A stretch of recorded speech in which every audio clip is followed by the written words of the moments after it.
To remain updated with the latest business news, click on the bell icon. Hello and welcome to Business Today.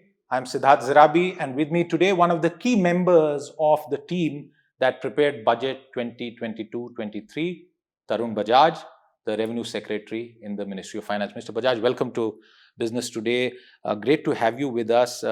And we now have some more fine print from the budget. We managed to look through it online, and there's so much commentary and chatter. And you yourself have clarified many points. I want to pick up one of the first ones, which is contrary to expectations due to the economic situation, due to the hit of the pandemic, due to higher expenses, medical insurance costs. As far as personal income taxation is concerned, it appears that no major relief, in fact, no major relief has been granted. This flies in the face of taxpayers of a certain bracket expecting some additional giveaways from the finance ministry. Why was that not done? Okay, let me explain to you in some detail this particular thing, because I've been asked this question many times. But it'll be good to tell your viewers why we decided what we decided. So the choice for us was to give some relief to the taxpayer. Or the other choice was that we are going through the pandemic, so give it a pass for the current year. And whatever revenues that we are able to generate, we spend it through the expenditure route. So the expenditure route ensures that we are able to reach in a focused manner to the vulnerable sections. So that is very important if you want to give food, fertilizer subsidy, food subsidy to the poor. That's also very important. And secondly, which is the basic, I think the central point of the budget, is to increase the capital expenditure. So if we thought it's better to do the more capital expenditure, more expenditure, so that the wheels of the economy keep moving. If the wheels of the economy keep moving, we'll have better GDP growth, we'll have better incomes, we'll have better expenditure. And maybe in the next year or the year after that, we could look at the giving relief to the middle class. But let me also say this, that this was not the only reason that we did not give relief. We could have still given some bit of relief. We have come up with a new tax regime for the individuals and for the HUFs last year. Yes. And we've had the first filing of the returns of that in the current year. The whole idea of the new regime is that we want to wean away people from the exemption regime and bring them into a non-exemption regime, which will be a much simplified taxation policy and the taxation administration that will work. Since this being the first year, and unfortunately the returns last date was extended to 31st December. Because of the pandemic. And also some of the returns are still coming. 31st March is the last date with late filing fee. So once we have those returns, we'll get to know how people have actually reacted to our new regime. Once we know that, we should be able to make some changes in the new regime, because the whole idea is not to give any more concessions in the older regime, because then what it happens is that the new regime becomes even more difficult for people to accept if I keep giving the relief in the older regime, which is full of tax exemptions. So these were the basic reasons I wanted to tell you. Quick follow-ups. So far, what has been the trend with regard to acceptance of the new regime? I don't know if the budget documents have those numbers. They perhaps don't. Do you have a sense of how many people have opted for it? Before I say this, I also want to tell you that on the corporate sector also we made similar changes. Yes, of course. So that was made 2 years ago. So we have 1 year data with us. So that 1 year data shows to us, which is the return that they filed for the financial year 1920, and they filed it in 2021, that almost 65% of the income has moved to the new regime. For corporates. But only 16% of the assessees have moved to the new. So that means the larger assessees have actually moved to the new regime. And also this, we expect that in the current year, these numbers would have gone up. Why I say that is because there would be a sunset clause for the exemptions that they have taken. Correct. And so once I have utilized or exhausted my exemptions, I would then move to a lower tax rate, which is 22% as against 30%.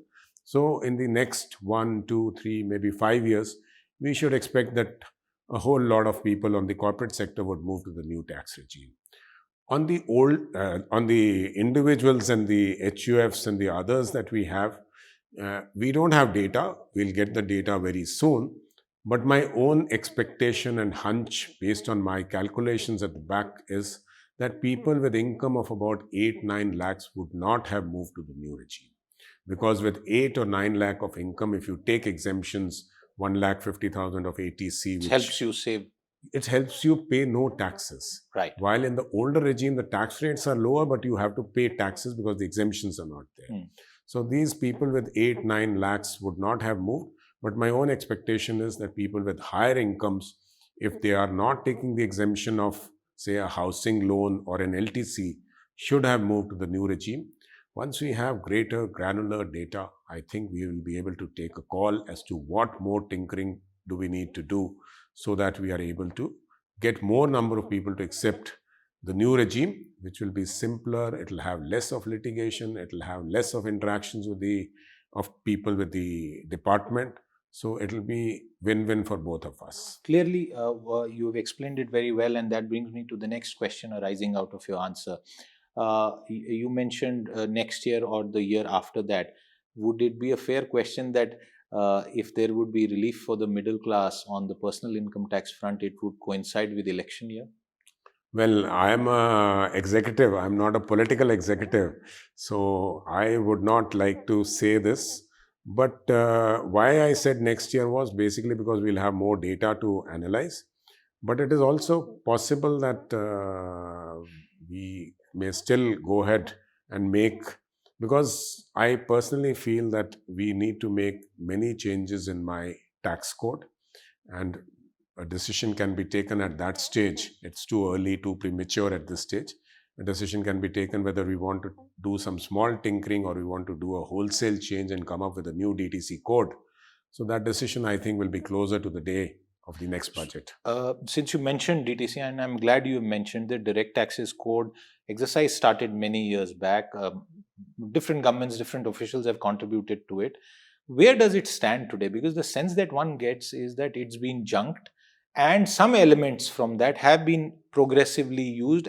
And you also rationalized other aspects, even things beyond the direct taxes code for our viewers to understand. I think one of the seminal moments, and I'm not talking about Air India type of moments, on taxation was to get away with the retrospective hangover over India. Where does the DTC stand today, sir? So you're absolutely right. There have been 2 or 3 committees that have given their report. We've also gone through, and some of those recommendations have actually been implemented. But as a wholesale change, we have still not done it. I think maybe next year will be too close. Maybe in 24, if we are able to do that exercise, it is quite a possibility that a new direct tax code may be done, because I think it's very important to ensure that if you want to simplify my tax code, I have to make changes at various places. And for doing that, you should have an opportune time also. And perhaps the opportune time will happen maybe after the elections, so that there's no hangover of any other extraneous factor. Absolutely. And we are able to make those changes. I have a couple of other follow-up questions with respect to DTC. One of the most controversial aspects of the DTC was the way we would approach international taxation. Now, without getting too technical for our audience, what you have done is to deal with the decisions which had caused considerable hit to India's foreign investment prospects. You dealt with that. You also simplified corporate taxation in September 2019. Hopefully, there will be something for the middle class. As far as international taxation is concerned, even outside the DTC, Mr. Bajaj, as the Revenue Secretary, would you say that as a policy establishment, you have managed to deal with much of the negativity, and there is predictability for foreign investors who are very important, and your government itself has been encouraging them so much? I would say not only for international taxation. If you look at the last 2 budgets at least, or a couple of budgets, stability and predictability has been the basic theme of taxation. We have not made too many changes in our taxation. So the corporate tax is very stable. Personal income tax also, we didn't make any changes this time. So that is there. On the international taxation, there was one sore point which you have mentioned, which was the retrospective taxation, which in August we brought out the change. And I think it was not only accepted very positively by the international investors, but it was quite surprising for me that commentators within the country from all shades supported us on that effort. So, which is a very good thing. And I may also use your channel to tell the audiences here that we have settled quite a few cases out of that, and in the cases that we have to refund the taxation amount in the current financial year, maybe in the month of February itself, we should be able to do that and close that chapter. So it was not only important for us to bring in a legislation, but also to ensure that the rules are made in a manner that they get implemented, and they would be implemented within a period of 5 to 6 months. And all court cases internationally would be taken back by these players and everything would get settled. So what you're saying is right, that we have tried to do that. And along with that, if I may take this opportunity to say that there has been some agreement on the international taxation amongst the countries. Yes. So that also would help us. So that should kick in after the next year. So that would also help in the corporates or the companies not trying to buy jurisdictions to do their business. So they'll have to pay taxes every year. Absolutely. One of the other consumer aspects which you have dealt with is the switch over to a new filing portal, and there was considerable difficulty around that. Now, obviously, and I take a middle path view on it, a large software project is as complex as building a highway or laying a new track. Digital doesn't necessarily mean that it is completely easy. In your own reviews, where does that stand? Because there was criticism of the government, even the policy establishment. Has that all been sorted out? Let me upfront say that we in the government take the responsibility that we were not able to deliver this particular product the way it was anticipated to be delivered on the day it was supposed to be delivered. It got delayed.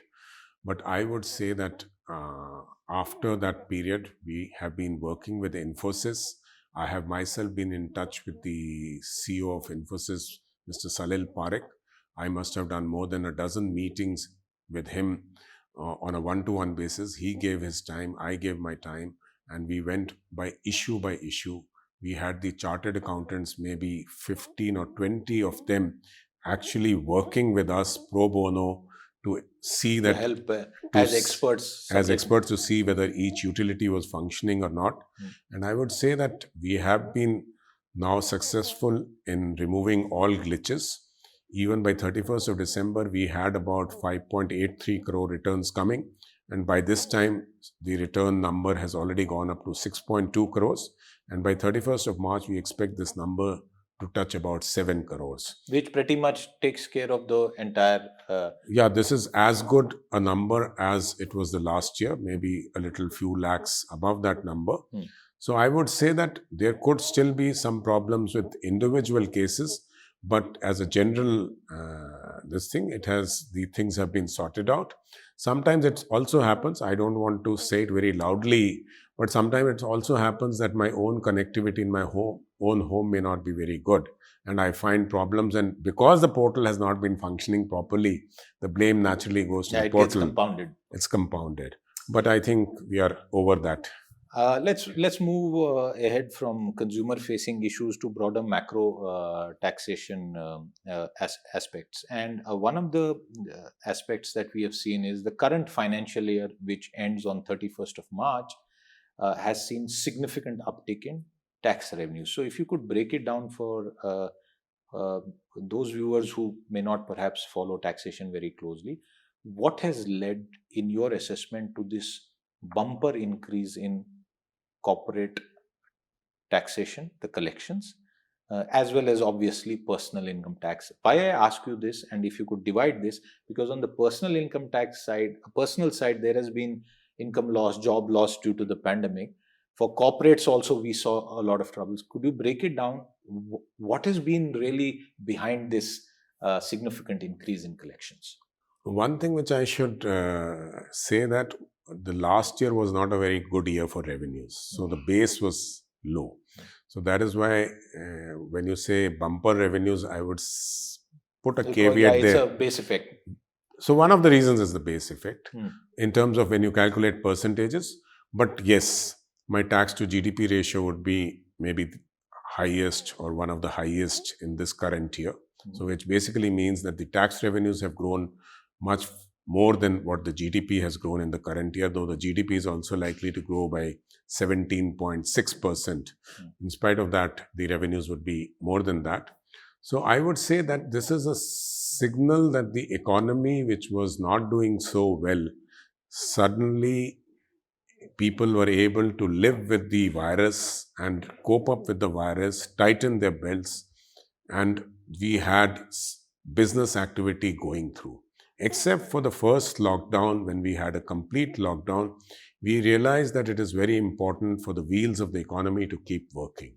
So an effort was made at the political level, at the executive level, also at the level of the corporates and the people in general to ensure that factories keep running, that businesses keep running. So more or less, barring a few lockdowns in the night or on the weekends, we have been able to run the economy. So that itself gave a boost.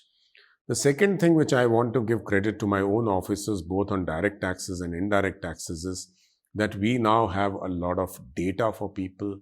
We have improved compliances. We have improved our IT systems because now we interact with our taxpayers a lot through IT. So we have created those checks and balances in the IT system where compliances have improved. On the GST front, if you see, without tinkering with the tax rates much, we have been able to increase our revenues quite a lot. So basic reason for that, apart from the economy, is that my compliances, because of the technology changes, because of the regulatory changes, or because of the policy changes that I've made, have happened. One example is that if you don't file your GSTR1 return through which I push my input tax credit, if I want to file that, then I have to file my GSTR3B return, which is the return with which I pay taxes. So I can't do this, that I don't pay my taxes and I keep pushing the input tax credit. So I have made it sequentially, that you pass input tax credit, pay taxes, pass input tax credit, pay taxes. So all these things have helped in compliances. Similarly, on the direct taxes, you might have seen in your own return, we have created this AIS system, annual information system, where we are telling you the property that you have bought or sold, the mutual funds that you have bought or sold, the interest that you're getting from bank accounts. So now people are realizing that this information is available with the tax authorities. So it is a better compliance. People are paying taxes on all the incomes that they are generating. Earlier, I would also say that some people may forget to pay tax on, say, interest which has come from a bank account, 2000. Now it comes on the face. But that brings me to the other point that, and this is anecdotal, where people say tax ka shikanja bada tight ho gaya hai. And a serious question attached to that those who have the resources to have chartered accountants, large teams, those companies are able to comply better. But those who are not that proficient or are smaller businesses are finding it difficult, and they keep complaining that it's become a very tough system to live with. Would you agree with that assessment? What I would say is that we are also making an attempt. We understand and appreciate the concerns of the taxpayer.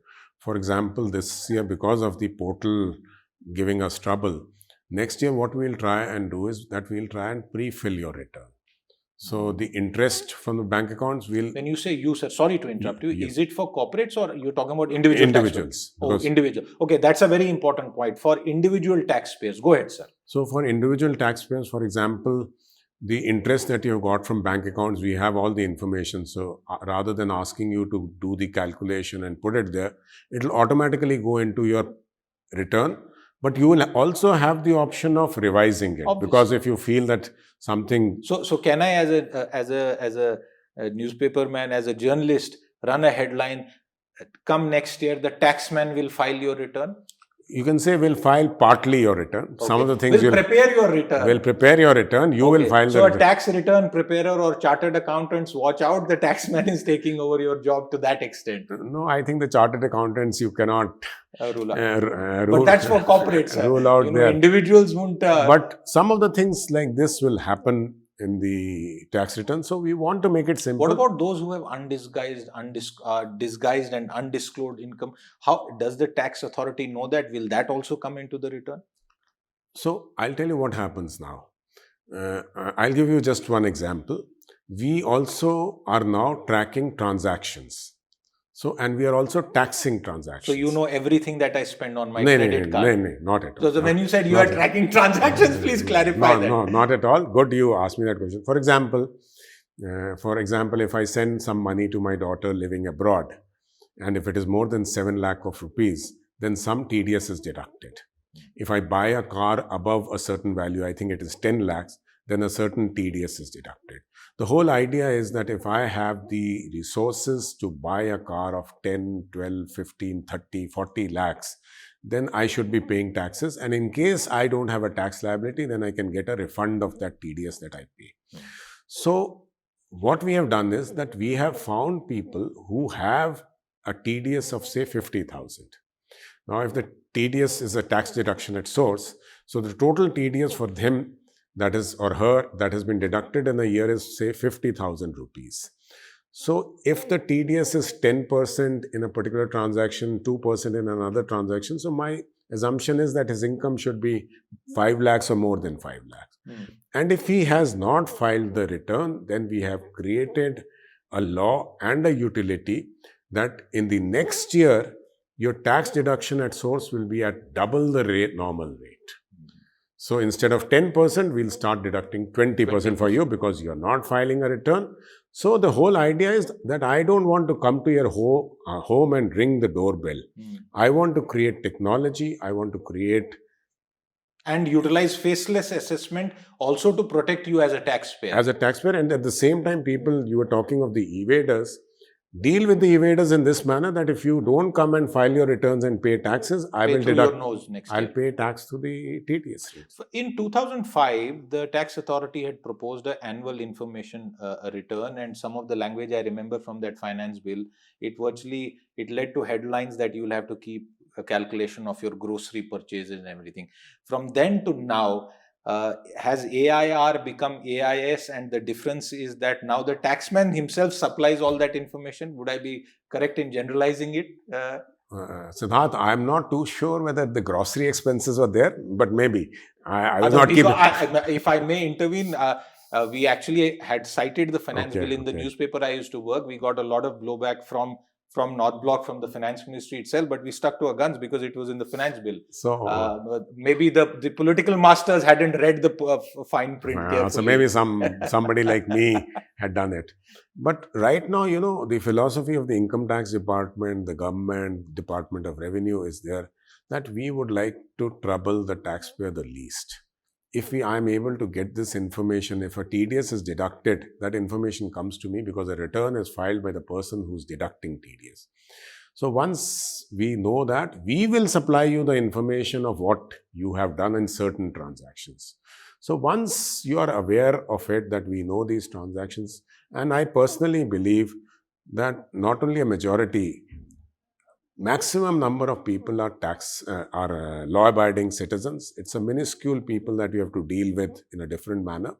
So once this happens, I'm sure people are there to show all their incomes and pay taxes on it. But this will definitely ease. For me also, it is very difficult. I have bought some shares, I have sold some shares. At what price did I buy? At what price did I sell? How much dividends did I get? How much interest did I get? I'm just giving you the simple ones which affect the common taxpayer. All this information is now available to you on your AIS. You better open the portal, have a look at it. It'll actually show you. And if there is a gap between the two, the message goes to you automatically through the system, because we can't send messages manually to 20 lakh people if there's a mistake there. So it goes automatically, and we give you a chance to do a rectification. And you do a rectification, pay your taxes and be happy. We've also brought in the new clause that where if you've forgotten to show some income, you get 2 years now to pay your taxes. Well, being happy while paying taxes, I think, is a superpower, Mr. Bajaj. But as we wind down the conversation, couple of last points. I know there's so much more to discuss, but we're short of time. The first, how much do you expect realistically from the crypto tax, if I may call it that? What kind of estimate do you have in terms of collections? Siddharth, very frankly speaking, while we have worked a lot on the crypto taxes, but we have not gone into what is the amount of taxes that we are going to recover. This is the first time that we have brought in a regimen, and we will see how it happens, but that's not very important whether we get 1,000 crores or we get 5,000 crores. I think the important part of that aspect, which I would like to say it on your channel, is that we wanted to bring a certainty as to how the taxation would happen, because right now there is some confusion whether it is a long-term capital gain if I hold it for more than a year, or a short-term capital, or if I deal in derivatives, is it a business income or it is an income from other sources, and the tax rates would vary for each one of them. Absolutely. So the whole So idea, then why take it to the peak rate? I don't know, Siddharth, I shouldn't be saying this, but HNIs pay 30% tax. Well, sir, if you actually look at the peak incidents, by one calculation, it is 42.37%, which is amongst the highest in the world. I would have come to that. I would Please, acknowledge please. it myself. That amongst the HNIs, depending on what your income is, you might end up paying 42% of tax. People like us also end up paying with surcharges and charges from 34-35% of tax. So, and I would say, in terms of the economy, you're contributing a lot. You're helping the GDP to grow in your own small way. We don't find that this particular product is serving that kind of an economic purpose as much as a debt or an equity does. So there was no reason for us to have a tax rate which is lower than the highest marginal tax rate that we are charging. Okay. So that is the logic. Why treat losses from crypto transactions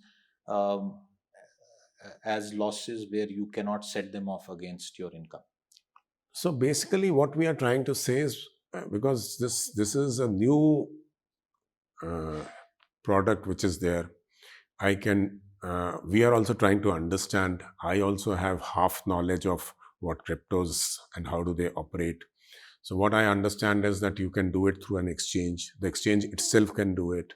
We can do it from a person to person also, where nobody would be involved, only our wallets would be involved. So if we allow these losses to happen, there is this fear that we have that if I have profits from other sources, say from my capital gains on which I would pay, say, even 10 or 15% of tax, I can actually set it off, because there is no such, once the regulation comes, once we are aware of it, then we can take a call. But at this point of time, we are saying we also want to ensure that nobody should play a game where he buys losses or buys profits through this product and tries to offset them against his other profits or losses, or carries them forward. Sir, does the tax department have any idea? Because you are right that it was not as if crypto was not taxed before. It was, there was perhaps some lack of clarity on the treatment and how one should disclose that income. You are supposed to disclose all kind of income, including illegal income also. Do you have any clarity about the number of people involved in this? We have been anecdotally speaking, and I was frankly surprised. So many young people, even investing 5,000 rupees and waiting to sort of double it. Do you have any data? The tax department actually has been doing some work on it. There was a project given to them. They've been working for long, but in the last 1 year, because we had this in mind, we wanted to do something. For the last 4 to 6 months, they've been working on it. They've also visited a few so-called exchanges to take information from them. So I think the chairman of CBDT was mentioning yesterday that maybe 9 to 10 crore investors, which could be the same investor coming in different exchanges. So it may not be individuals. They're not unique. They are not unique numbers. And it's a huge amount also, because they collected the amount from 1 or 2 exchanges, but according to them, there are 40 such exchanges that are functioning. So it could be large, but now that we have got a mandate to tax them, I think we will now be culling out more information from them. And because of the TDS, now we'll also get this information. They'll be filing returns every quarter of the TDS that people are collecting and on whose behalf are they paying that money. So we'll have greater clarity, greater information. It will also help, I think, my colleagues in case they decide to come up with a bill. So, what would therefore be the future of crypto in India, according to you, at this stage from a policy point of view? From a policy point of view, I will not like to comment anything, because the government has to take a view as to whether it wants to regulate it, it wants to ban it, or it wants to do something else with it. What we have done at this point of time, because we thought we should not be waiting anymore, that we wanted to bring certainty as to how the taxation will happen on this. So we have brought in that certainty. As far as the regulation is concerned, that a decision is yet to be taken by the government. I believe some consultations are on. Mr. Bajaj, thank you very much. I know there was much more to discuss, but as the Revenue Secretary has explained, there is hope around the corner, if not in this budget, but perhaps in a budget or two away. Mr. Bajaj, thank you very much for your time as always. And you, the viewer, if you've been, thank you very much for watching.